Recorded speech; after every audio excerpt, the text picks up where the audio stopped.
Assalamualaikum warahmatullahi wabarakatuh, dan selamat malam. Alhamdulillah alamin, puji syukur kita panjatkan kehadirat Allah Subhanahu wa taala karena dengan rahmatnya kita bisa berkumpul di kelas ini walaupun bentuknya virtual ya. Nah, untuk pada malam hari ini saya akan mengajarkan kelas bahasa Indonesia mengenai kelas kata dan struktur kalimat selama 80 menit ke depan. Sebelum kita memulai pelajaran, mari kita bersama-sama membaca basmalah ya. Bismillahirrahmanirrahim. Oke,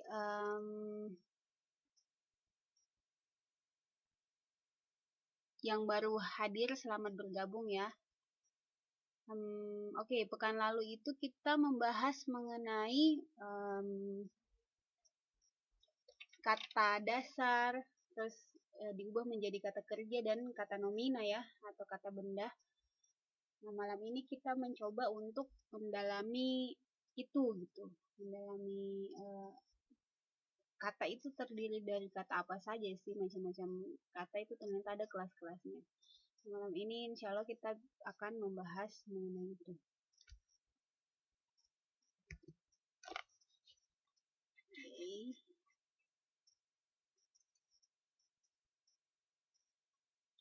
Nah, kelas kata dan struktur kalimat. Kelas kata itu ternyata ada tujuh. Pertama itu kata kerja. Seperti yang kita ketahui sebelumnya ya, pekan lalu itu kita mempelajari kelas kata kerja yang dimana fungsinya itu kata yang sifatnya aktif yang melakukan pekerjaan. Makanya disebut kata kerja. Contohnya ya banyak ya, kita sudah lihat kalau di modulnya itu kita lihat dari kata membagi, menggolongkan, memilah, berkelompok, berjenis, atau memperbesar gitu ya. Nah, itu salah satu contoh kata kerja.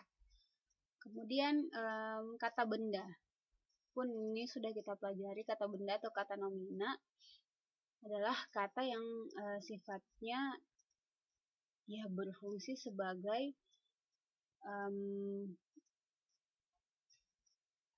objeknya atau ya objek dari kalimat tersebut. Kalau dalam struktur kalimat, kata sifat pun berupa objek dalam satu kalimat, tetapi ya lebih mengandung arti sifat gitu. Maksudnya di sini adalah contoh katanya itu seperti, ada yang tahu?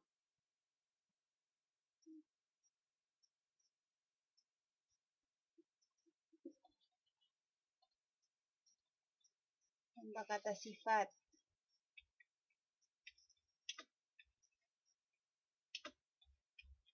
Bisa misal kecil itu juga sifat atau yang mengandung warna. Sifat itu berupa keterangan sifat yang berwarna atau memiliki sifat atau memiliki warna seperti itu.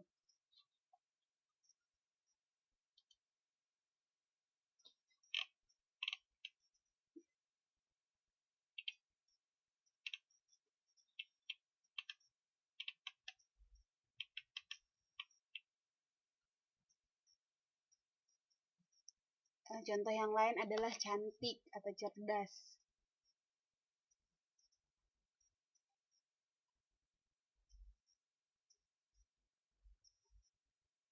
Kemudian kata keterangan.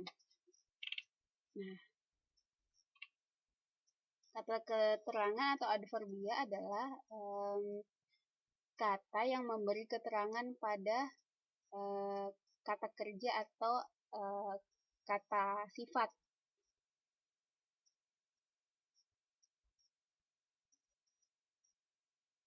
Misalnya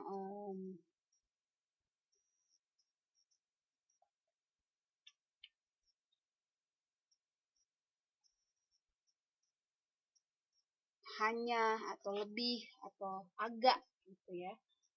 Itu sebagai kata keterangan. Kemudian kata ganti. Kata ganti atau promina adalah kata yang digunakan untuk mengganti kata benda sehingga disebut pronomina.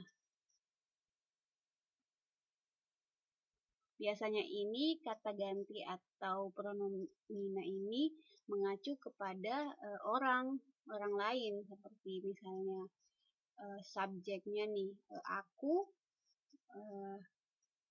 bisa diganti dengan kata saya atau ku, daku gitu. Misalnya jamak, kami, bisa juga diganti dengan kata kita, seperti itu. Kemudian kata penghubung atau konjungsi.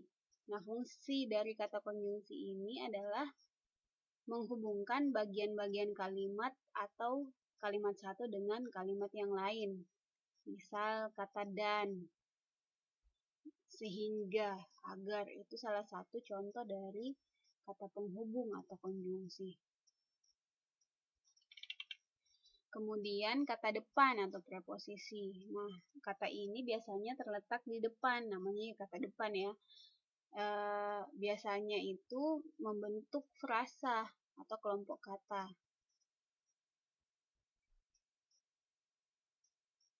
Misalnya adalah di, ke, atau pada, atau demi. Itu adalah salah satu contoh kata depan. Ini pada diam, mengerti atau bingung? Saking bingung, saking mengerti saking menghayatinya penjelasan saya, nggak ada yang ini ya, nggak ada yang bertanya atau apa gitu.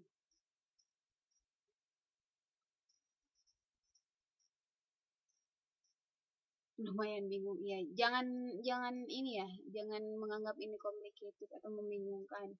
Kalau kita yang ngejelasin teorinya emang biasanya ribet gitu atau susah dipahami. Tapi nanti kalau misalnya kita coba ke praktikal atau langsung ke melihat nanti contoh-contoh kalimat, insya Allah pada mengerti. Jangan dibawa pusing ya Mbak. Nah, ini kan ada 7 kelas kata. Nah, biasanya itu kita biasanya bingung nih, terutama di ini ya, kalau misalnya kata kerja itu lebih gampang untuk membedakan dengan kata yang lain. Karena kalau kata kerja itu biasa fungsinya aktif ya, karena dia melakukan, kalau posisinya dalam kalimat itu dia sebagai apa ya, kayak kata yang melakukan kegiatan gitu.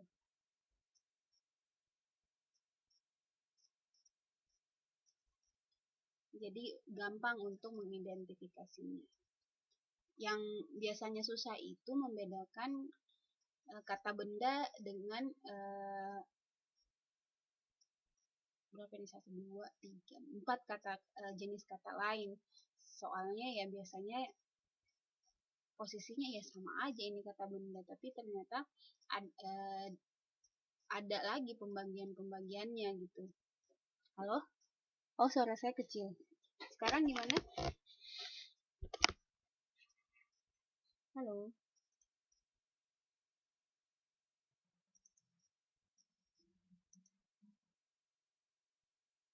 Sekarang udah kedengaran nggak?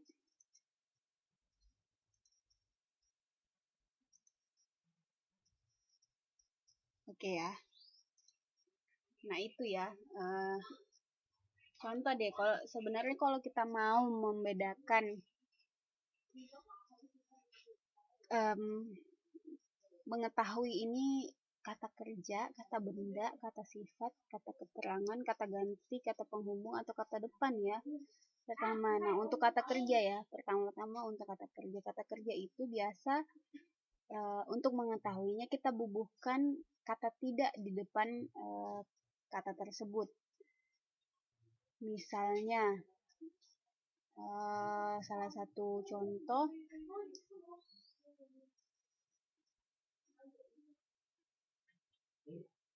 guru penari itu melatih murid-murid SD.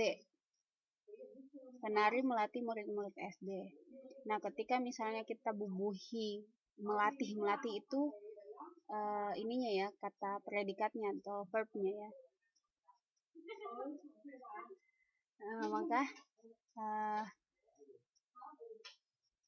Maka kata itu kita bubuhkan dengan kata tidak.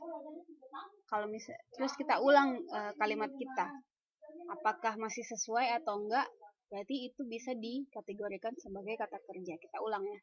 Tadi kan contoh kalimatnya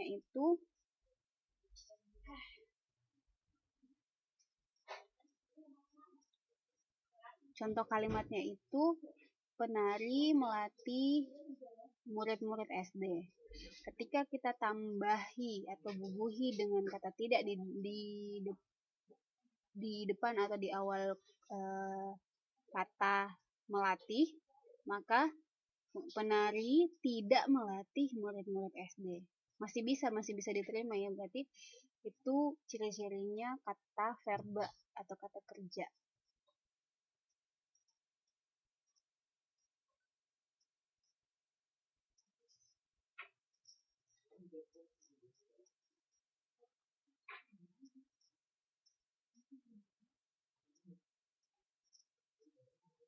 Nah,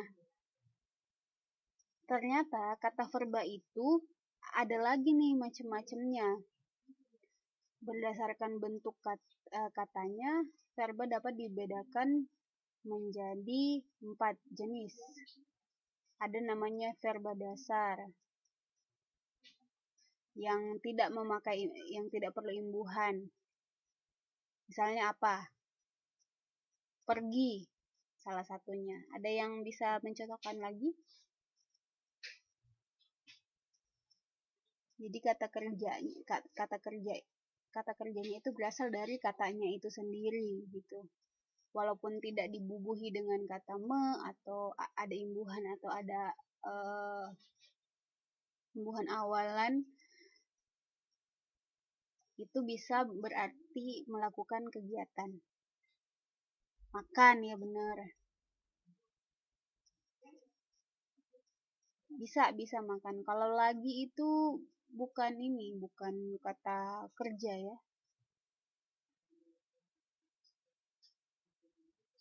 Pergi, pulang, kan.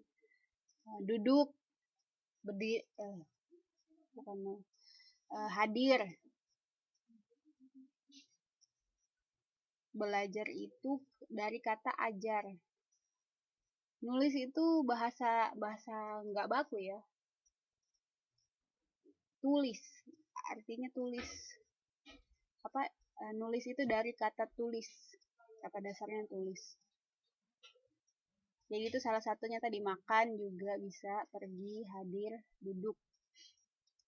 Kemudian jelas ya. Kemudian ada juga namanya kata kerja atau verba itu ditambahkan dengan imbuhan. Kata Mbak Bintang naik. Oke, ya benar. Nah, kita lanjut. Ada juga kata kerja yang ditambahi imbuhan seperti tadi itu yang melatih, menghadiri, menduduki, berdiskusi, bekerja, mengajar, benar.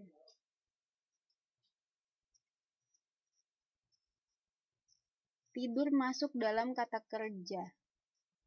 Kata kerja tanpa imbuhan bisa. Oke ya.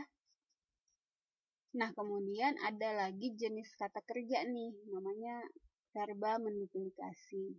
Jadi verbanya atau kata kerjanya itu berulang-ulang, seperti berjalan-jalan, membalik-balik, membaca-baca. Tuh.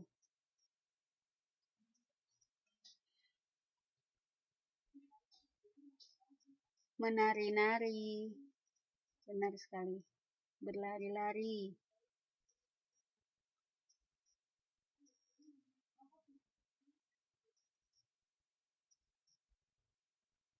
Loncat-loncat. Iya, bisa. Verba itu adalah kata kerja. Jadi nama lainnya tuh kata kerja.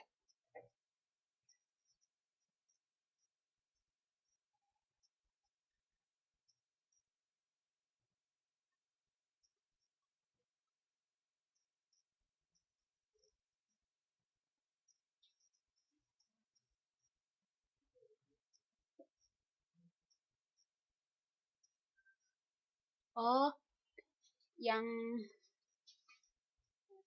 baru saya contohkan tadi adalah verba menduplikasi. Jadi maksudnya itu adalah kata kerja yang sifatnya berulang-ulang gitu, seperti berjalan-jalan, diulang-ulang katanya, berjalan-jalan, membalik-balik, membaca-baca, berlari-lari, seperti itu. Kemudian contoh terakhir adalah verba majemuk, yaitu terdiri dari gabungan kata verba. Misalnya cuci mata. Cuci mata itu artinya ya jalan-jalan ya, melihat-lihat di objek yang didatangi gitu. Terus ada namanya naik haji. Naik haji itu pekerjaan beribadah seperti itu ya. Namanya kata verba majemuk.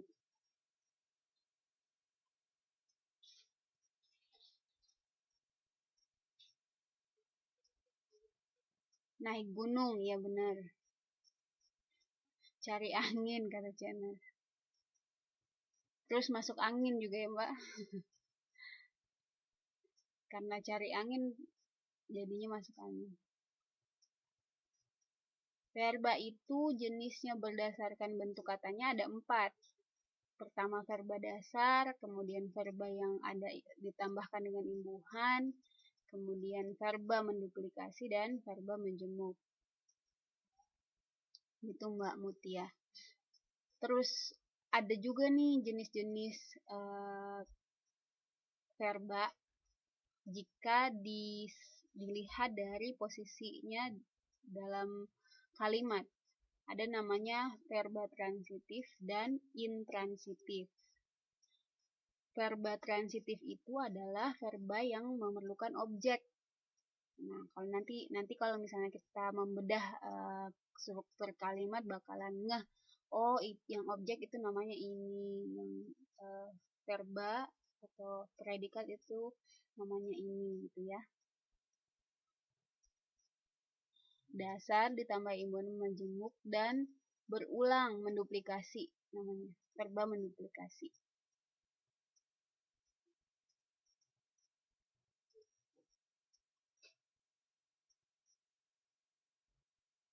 Itu Mbak Muti.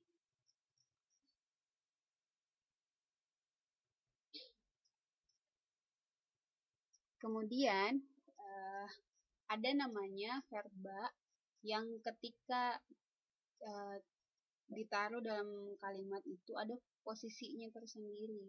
Jadi namanya verba transitif dan verba intransitif. Verba transitif itu adalah verba yang memerlukan objek. Contohnya, dia memeriksa. Subjek dan objek gitu. Subjek dan predikat. Dianya adalah subjek, memeriksa adalah predikat atau verba. Nah, kalau misalnya kalimat kita berhenti sampai di situ saja, dia memeriksa, jelas nggak? Menurut kalian itu jelas nggak?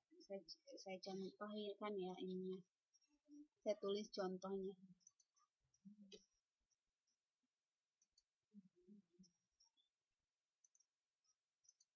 Jadi dalam posisinya dalam kalimat itu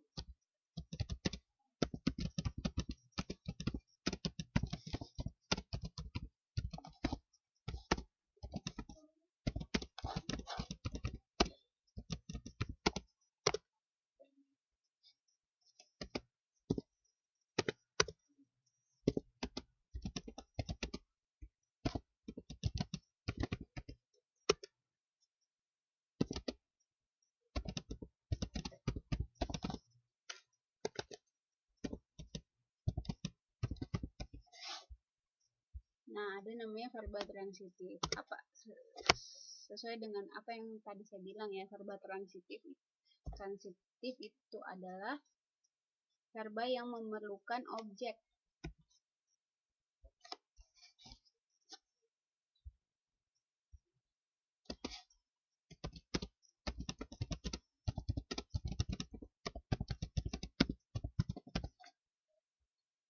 Nah, contohnya itu tadi dia memeriksa.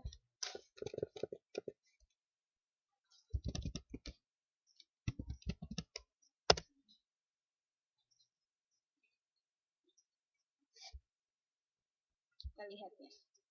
Nah, di sini kita bisa ketahui adalah si dia ini fungsinya sebagai subjek.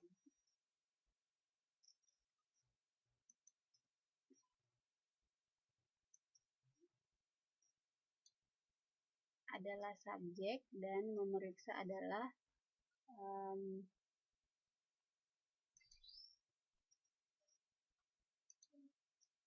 memeriksa ini adalah predikatnya atau verbanya. Nah, kalau misalnya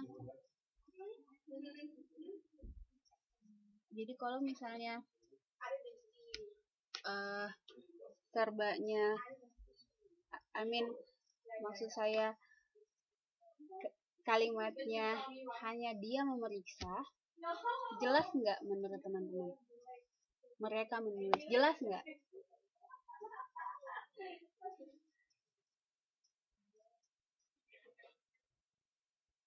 Menurut kalian ini jelas nggak dia memeriksa? Kalau kita lihat kan ini ya, masih timbul pertanyaan gitu. Dia memeriksa apa ya? Gitu.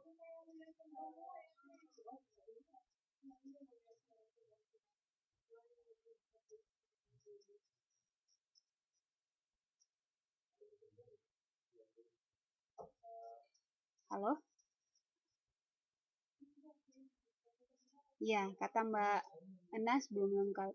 Iya, benar. Jadi dia memeriksa harus memiliki atau membutuhkan objek ya. Memeriksa apa? Memeriksa berkas misal.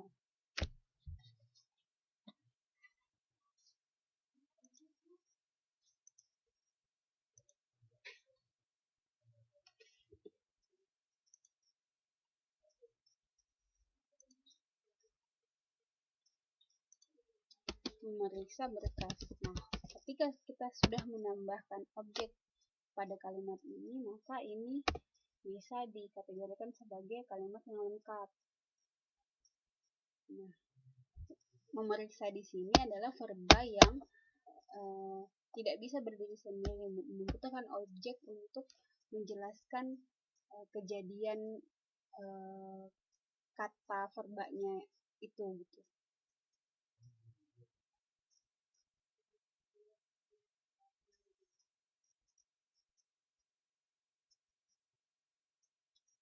Kemudian sampai sini jelas nggak?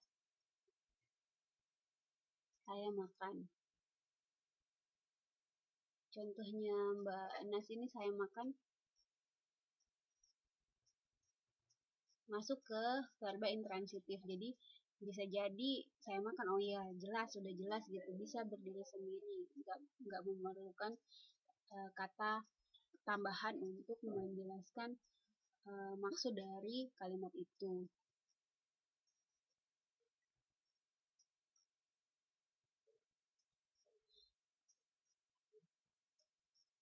Oke. Nah, kita pindah ke verba intransitif. Verba intransitif itu adalah verba yang tidak memerlukan objek.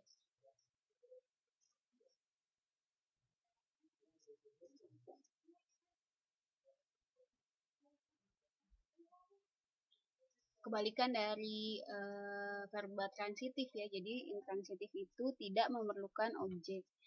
Seperti apa yang Mbak Anas udah contohkan ya, saya makan itu salah satu dari contoh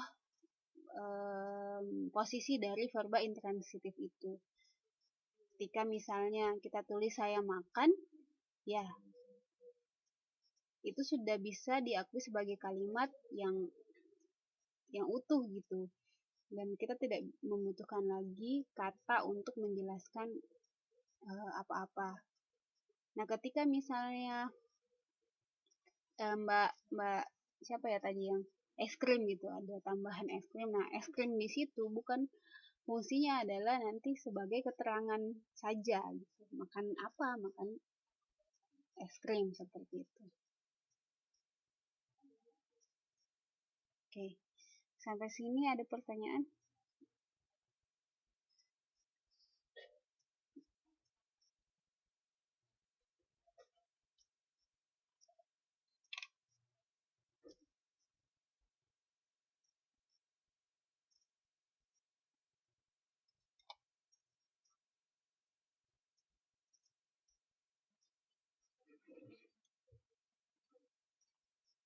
Saya minum. Oke, kita lanjut ya.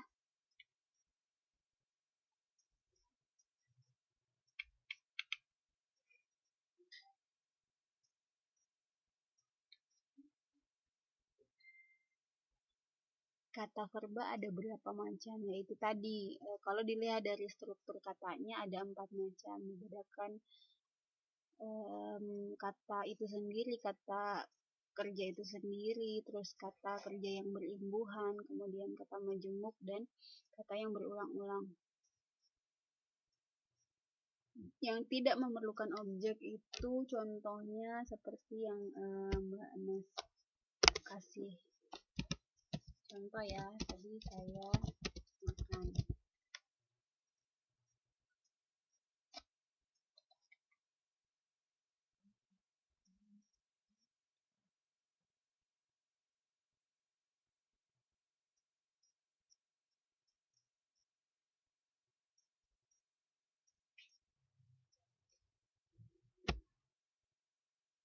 Ini adalah contohnya. Kemudian kita lanjut ke kata benda ya. Kata benda tadi itu kan sudah dijelaskan di awalnya. Nah, ternyata kata benda itu ada bentuk-bentuknya juga. Ada namanya nomina dasar. Maksudnya adalah sama ya kayak kata kerja itu, jadi katanya itu berasal dari kata benda itu sendiri. Seperti contohnya buku, kantor, berkas, dan lain-lain. Terus ada namanya nomina turunan atau kata benda turunan. Maksudnya di sini adalah kata benda yang menggunakan imbuhan, entah itu dia awalan, di awal atau di akhir, ataupun di awal dan akhir. Seperti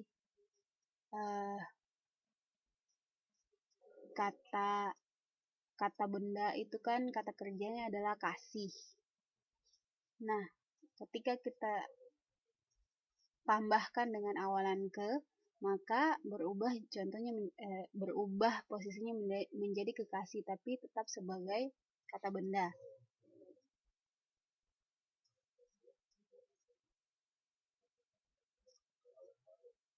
Terus contoh lagi nih, tanda. Tanda itu berasal ketika kita membubuhi dengan awalan per, berubah menjadi pertanda. Nah, itu masih fungsinya sebagai kata benda.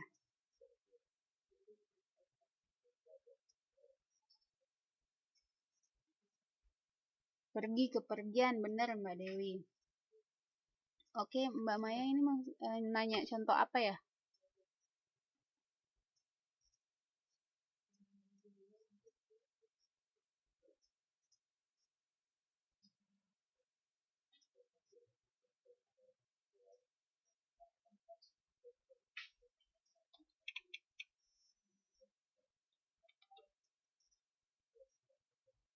Oke, itu udah jelas ya yang dikasih Mbak Dewi dan tadi yang sudah saya ini.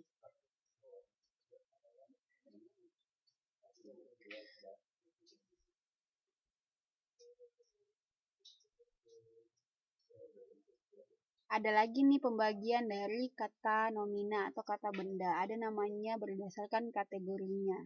Nah, tadi kan berdasarkan bentuk katanya ya. Nomina dasar dan nomina turunan. Kemudian berdasarkan kategorinya.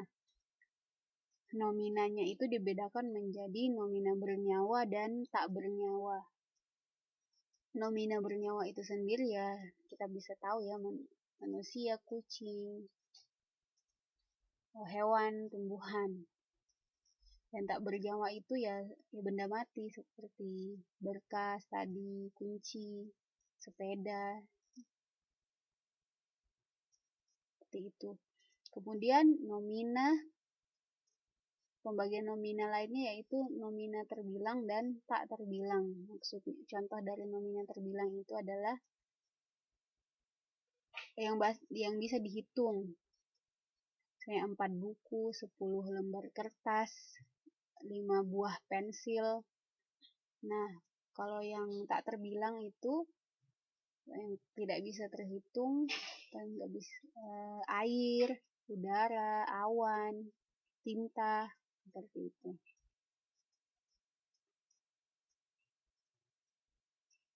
Kemudian kata sifat atau adjektiva. Nah, untuk mengetahui posisi kata ini ya, kita bisa mencoba dengan membubuhi kata agak atau lebih atau sangat dan paling. Jadi kalau misalnya ada kata nih, terus kita tambahi agak atau kata lebih atau kata sangat di depannya, maka kalau kedengaran yang cocok maka itu digolongkan sebagai kata sifat.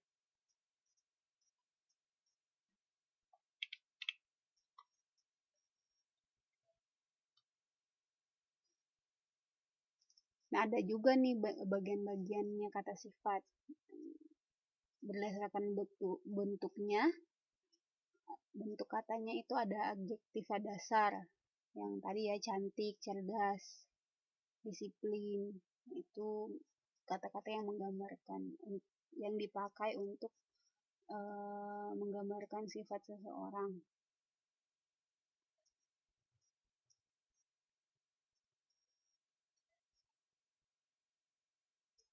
Kemudian ada namanya adjektiva turunan. Seperti kata sungguh-sungguh,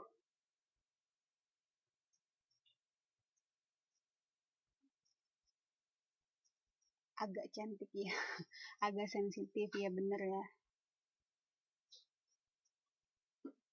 Oke, udah pada paham nih ininya, basicnya atau dasarnya.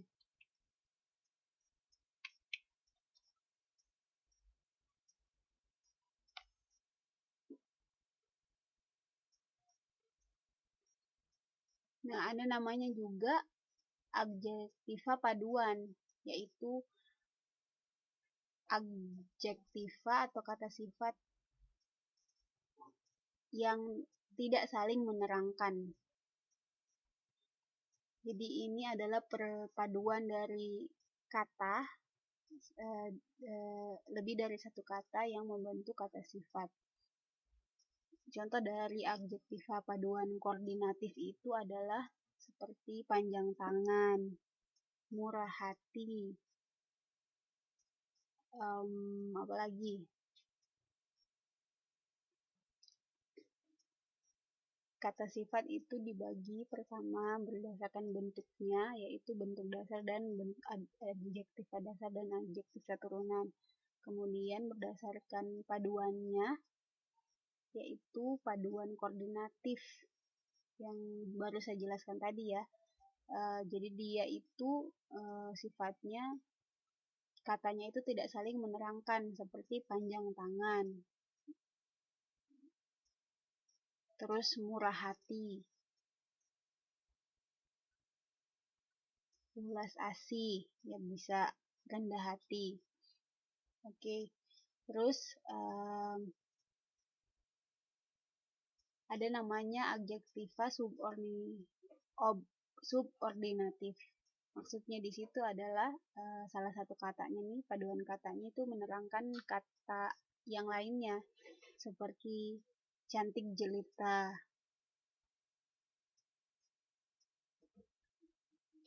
atau rapi, sangat rapi, cantik molek,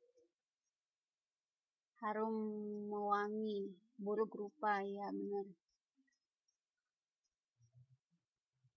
Oke, kita move ya ke kata keterangan.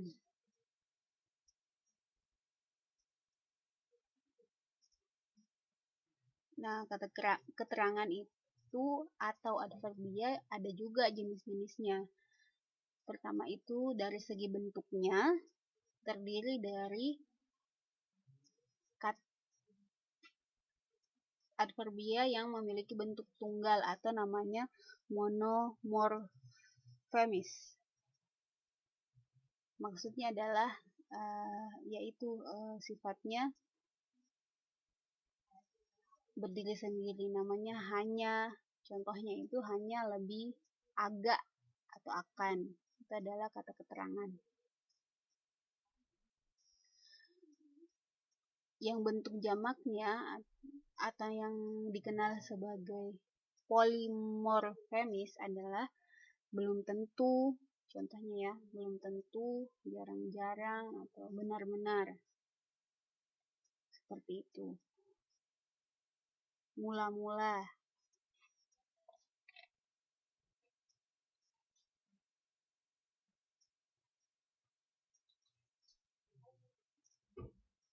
Kemudian kata ganti promina itu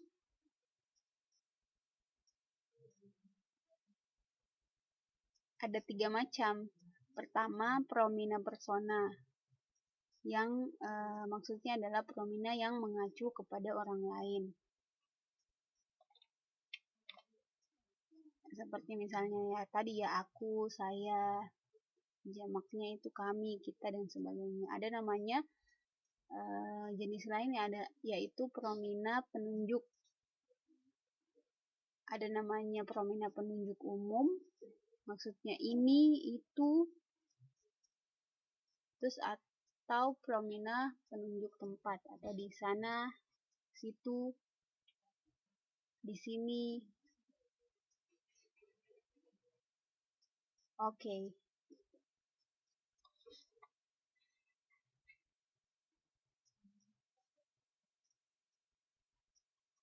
Kita mulai dari kata promina ya.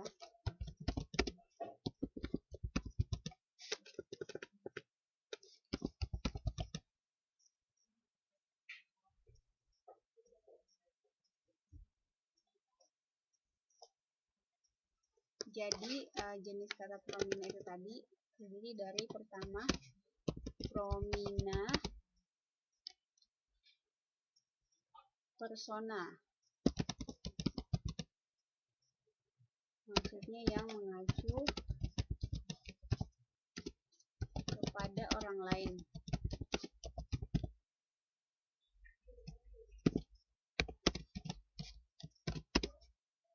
Contohnya misalnya aku, saya, kami.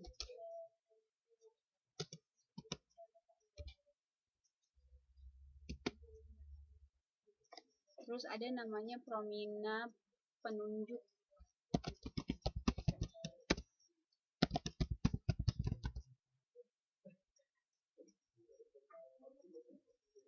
Promina penunjuk itu ada namanya penunjuk umum. Misalnya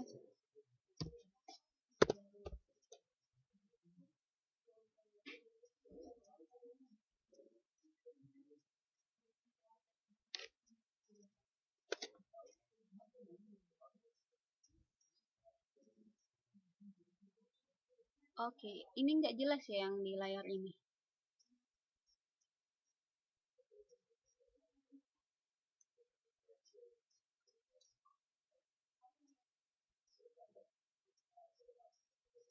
Gimana Mbak Anas? Oke. Jadi promina penunjuk umum itu contohnya ini, itu.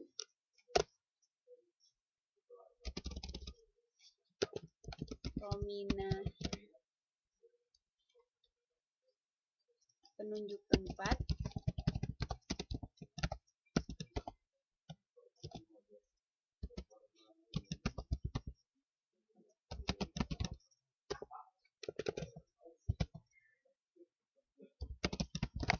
seperti itu. Nah, ada namanya lagi promina penanya. Promina penanya.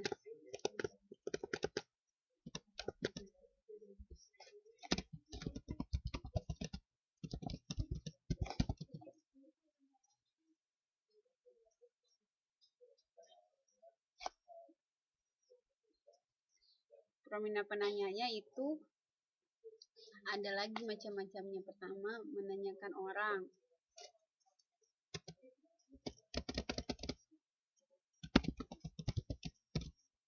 Orang, misalnya siapa ya, contohnya. Terus yang menanyakan benda.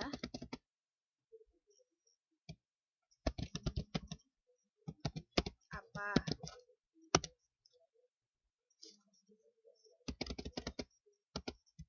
Pilihan, yang menanyakan pilihan yaitu mana atau yang mana.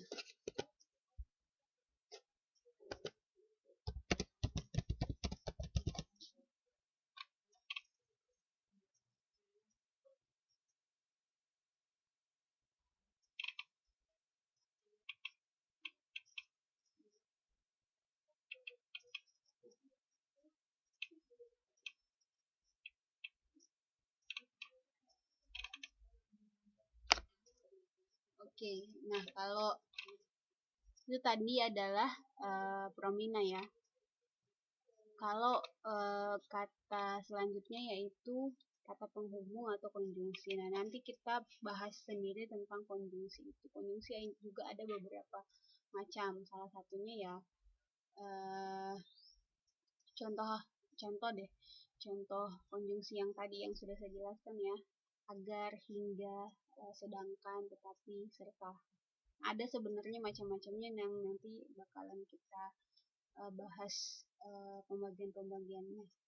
Kemudian promina maksudnya yang ketujuh itu adalah kata depan atau preposisi.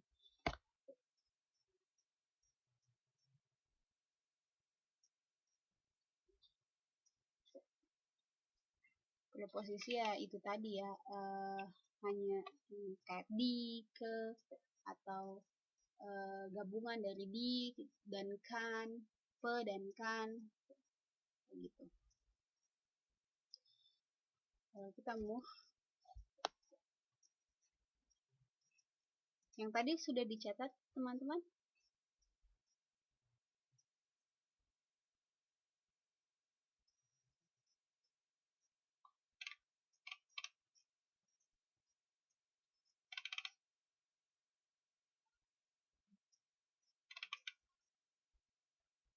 Oke, kita move ya.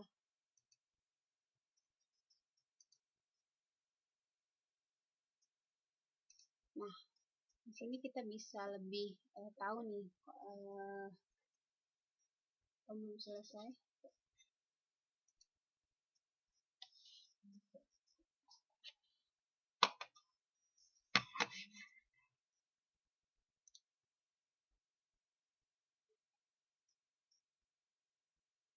Selamat malam Mbak Mia dan Mbak Desti Safira.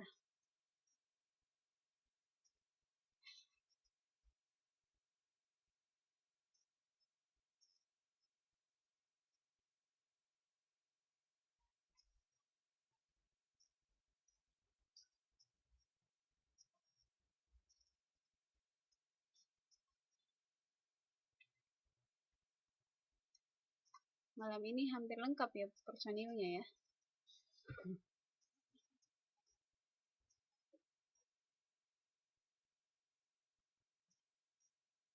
Nanti kita move ke kalimat. Nah, kalimat ini lebih ini ya. Jadi kalimat itu kan suatu kumpulan dari beberapa kata ya, yang membentuk suatu arti, di mana isinya ada subjek, ada predikat, dan objek.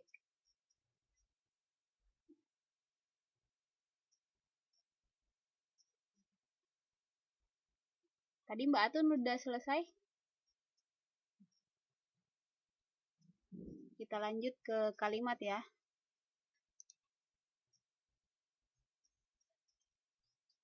Nah, kalimat itu tadi sendiri kan sudah saya singgung bahwa kalimat adalah kumpulan kata yang membentuk, yang terdiri dari subjek, predikat, dan objek.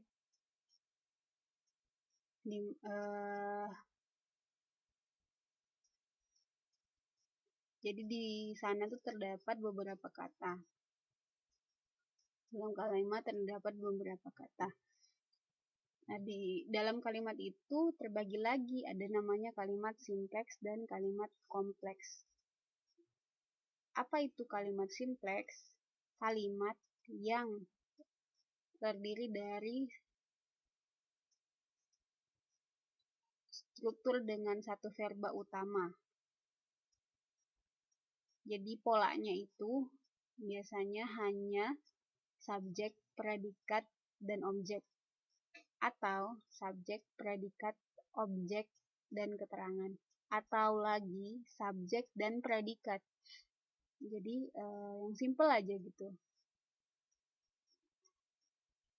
Yang kalimatnya itu posisi predikatnya maksudnya di sini atau kata verbanya masih satu gitu. Contohnya, ibu memasak di dapur. Contoh ya. Jadi contoh kalimat simpleks.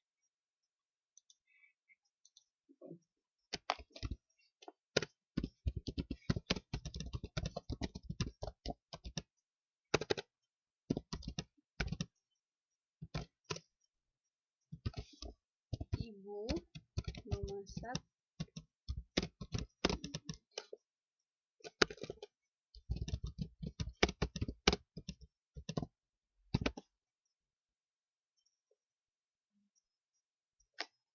Halo. Saya duduk di kursi, saya pergi ke pasar. Oke. Nah, teman-teman udah bisa memberikan contoh ya, kalimat simpleksnya seperti apa. Jadi kita bisa identifikasikan di sini adalah, kita identifikasi satu-satu.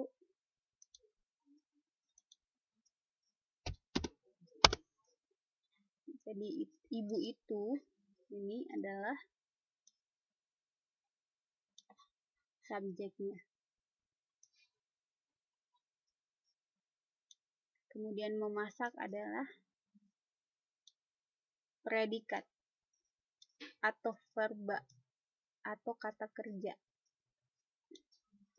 Kemudian di dapur ini ada kata di, dan dapur adalah keterangan.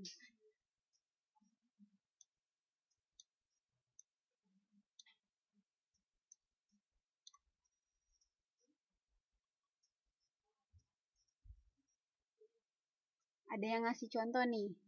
Dia berenang di Sungai Bengawan Solo. Oke. Panjang ya. Dianya itu subjek, predikatnya itu berenang di sungai itu masih sebenarnya masih subjek, predikat dan keterangan, karena di sungai itu adalah keterangan kan, keterangan tempat. Bengawan Solo pun masih masuk dalam keterangan nama dari sungai itu. Jadi masih ininya polanya SPK. Misal nih, kalau mau SPOK ya, kita lihat.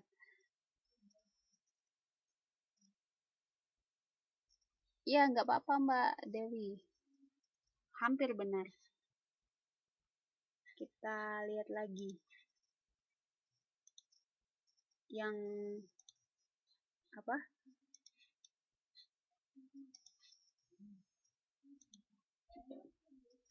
Yang polanya subjek, predikat, objek, dan keterangan. Kita kembangin aja dari kalimat ini. Ibu memasak, misalnya kare di dapur. Nah, di sini kita bisa lihat ibunya itu fungsinya adalah sebagai subjek,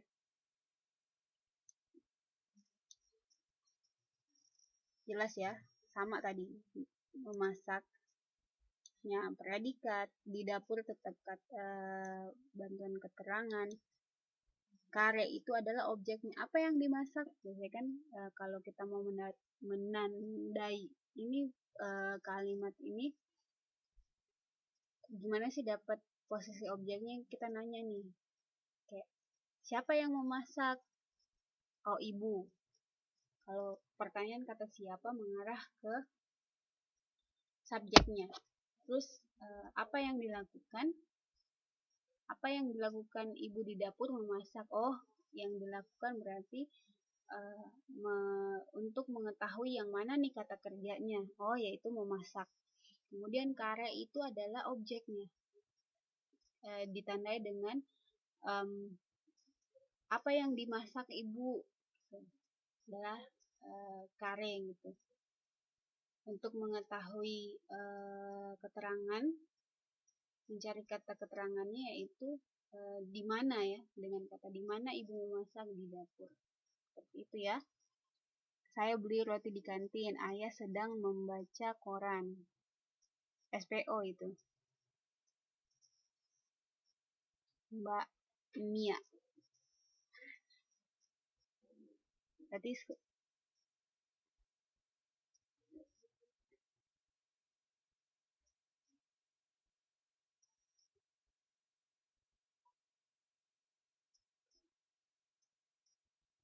saya mencuci baju di sungai, iya SPOK salah satunya. Berarti udah pinter ya, pinter ini membedakan atau mengidentifikasi, oh ini kalimat ini ada terdiri dari subjek, predikat, keterangan, subjek, predikat, objek, keterangan, atau subjek, predikat, objek gitu ya. Kemudian kita move ke kalimat kompleks. Nah, apa itu kalimat kompleks? Adalah kalimat yang memiliki lebih dari satu struktur dan satu verba utama. Ya, karena di dalam kalimat tersebut terkandung lebih dari satu aksi. Berarti satu aksi atau predikat. Nah, ciri-ciri dari kalimat kompleks itu tidak hanya satu verba atau satu predikat. Jadi bisa dua predikatnya.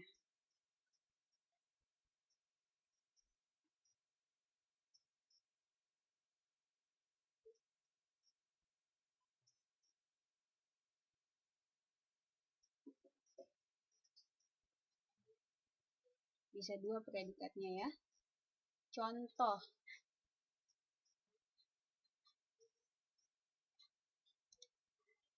Siapa yang mau kasih contoh kalimat kompleks?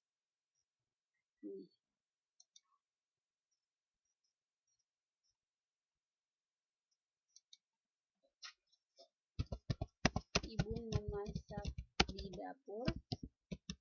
Kita kembangin aja di sini, di dapur.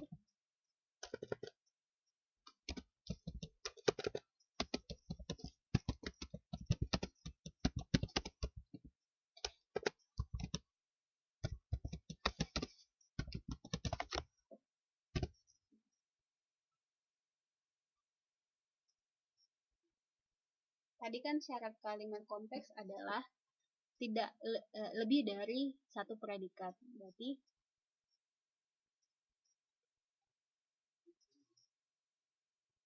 saya bekerja mencari uang ke Taiwan. Iya benar. Itu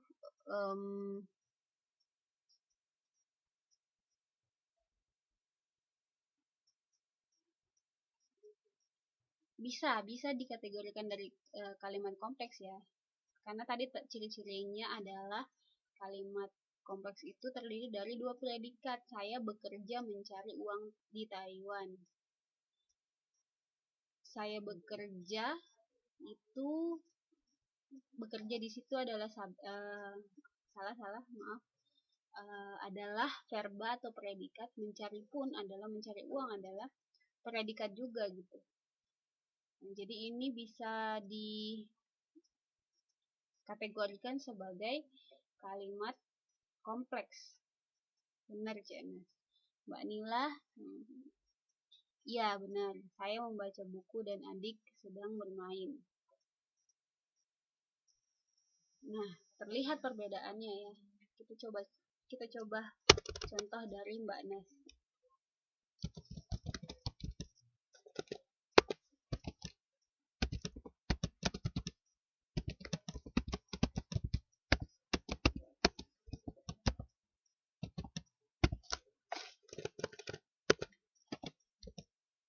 Mari kita sama-sama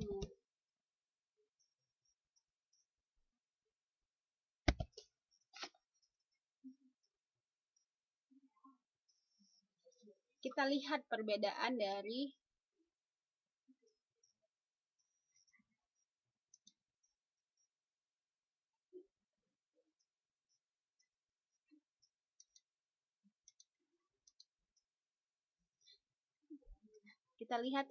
perbedaan dari kalimat yang teman-teman sudah buat dan saya buat dengan kalimat Mbak Anas buat.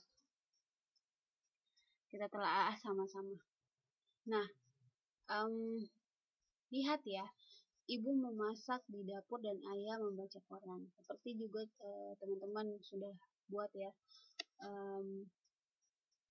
Saya menyapu halaman dan ibu menyiram bunga. Dia sedang makan ketika saya sedang menonton TV. Jadi polanya mirip ya.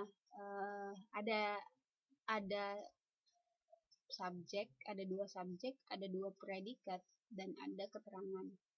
Apa yang paling signifikan terlihat adalah perbedaan dari kalimat sintaks dan kalimat kompleks yang sudah kita buat adalah ada kata dan, ada kata ketika yang membuat kalimat menggunakan kata ketika. Nah, ini adalah menandakan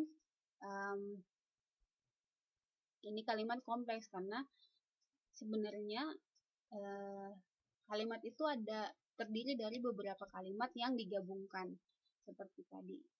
Kalimat ini seperti ibu memasak di dapur bisa berdiri sendiri. Ayah membaca koran pun bisa berdiri sendiri. Tapi ketika digabungkan menjadi satu kalimat, kemudian dihubungkan dengan kata konjungsi yang di sini konjungsinya adalah dan, maka membentuk kalimat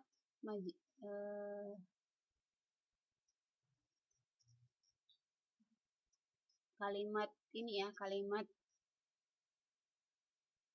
kompleks karena predikatnya ada dua. Kemudian kita lihat nih dari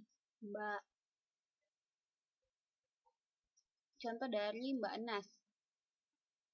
Mbak Enas bilangnya saya bekerja mencari uang di Taiwan. Kalau kita lihat perbedaan dari kalimat ini dengan kalimat yang sudah kita buat adalah tidak ada indikasi konjungsi ya di sini. Ya enggak? Enggak ada kata dan, enggak ada ketika dan kata konjungsi lainnya. Saya bekerja mencari uang di Taiwan. Tapi benar ada dua predikat. Ada bekerja adalah predikat pertama dan mencari uang adalah predikat kedua. Digolongkan ke dalam kalimat komplekskah? Iya, digolongkan. Karena syarat dari kalimat kompleks itu adalah ada dua predikat. Nah ini, Mbak, haruskah ada kata sambungnya? Kalau kita melihat dari posisi di sini adalah enggak juga ya. Kita telah dari kalimat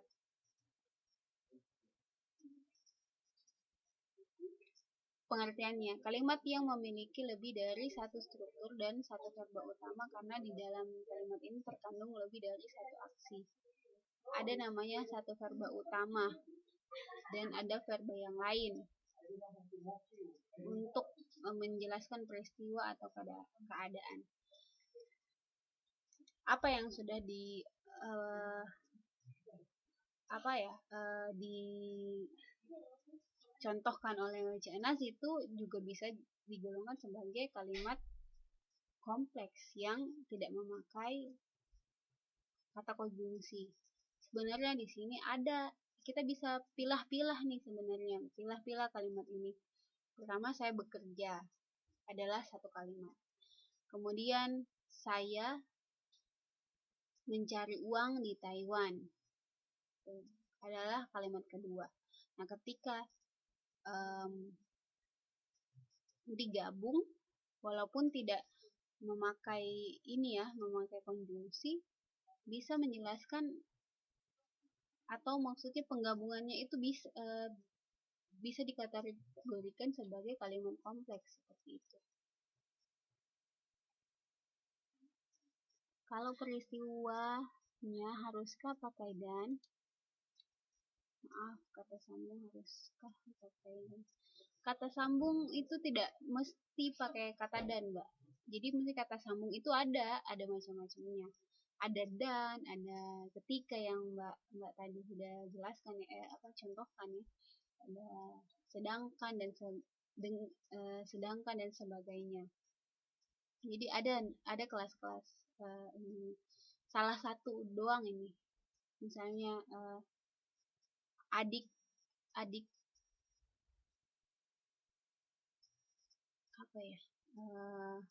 contoh yang lain, penggunaan konjungsi yang lain ya.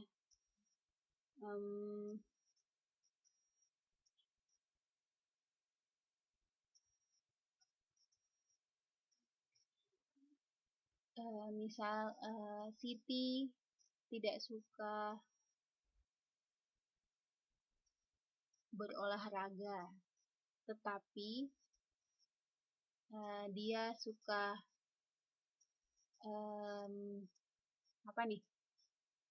Siti tidak suka berolahraga, tetapi dia suka membantu ibunya di rumah gitu. Nah, itu salah satu dari kata penghubung yang tidak hanya dan. Sementara, sedangkan, iya benar.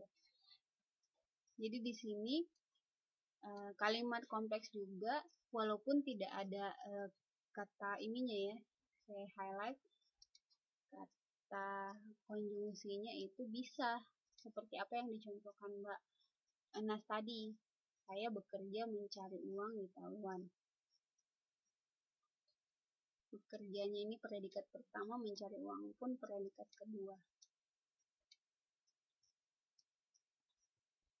Paham ya sampai di sini ininya?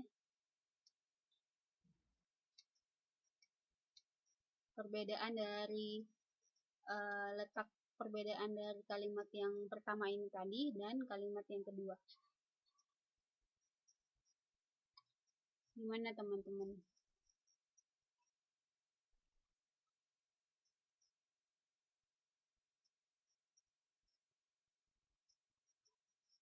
Ini ya, apa?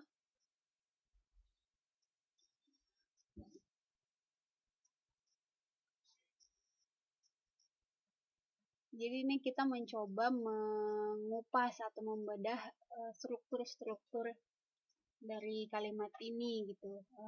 Kalimat atau perkata. Jadi kita tahu fungsi-fungsi masing-masing. Oh, fungsi kata ini untuk ini, fungsi kata ini untuk itu, atau fungsi kalimat ini ternyata menjelaskan tentang ini, seperti itu. Makanya kita saat ini belajar dari sangat dasar, apa itu kalimat simpleks, kemudian melangkah ke kalimat kompleks yang kasusnya udah lebih naik lagi ya, maksudnya terdiri dari predikatnya udah tidak lebih dari satu, dan bahkan mungkin subjek dan objeknya pun lebih dari satu. Nanti ini akan memudahkan kalian dalam menyusun paragraf. Nah, nanti lebih ke ini lagi nih, paragraf, kemudian tulisan lengkap atau artikel gitu. Oke, karena ini ya, ini materinya tentang kalimat aja udah hampir sampai satu pertemuan ini. Insya Allah nanti pekan depan saya lanjutkan lagi penjelasannya. Berhubung karena waktunya sudah hampir selesai, tinggal 30 menit lagi, kurang lebih 30 detik, maka kita tutup kelas ini dengan ucapan alhamdulillahirabbil alamin. Oke, malam semuanya ya. Lebih dan kurangnya mohon dimaafkan. Wabillahi taufiq wal hidayah. Wassalamualaikum warahmatullahi wabarakatuh.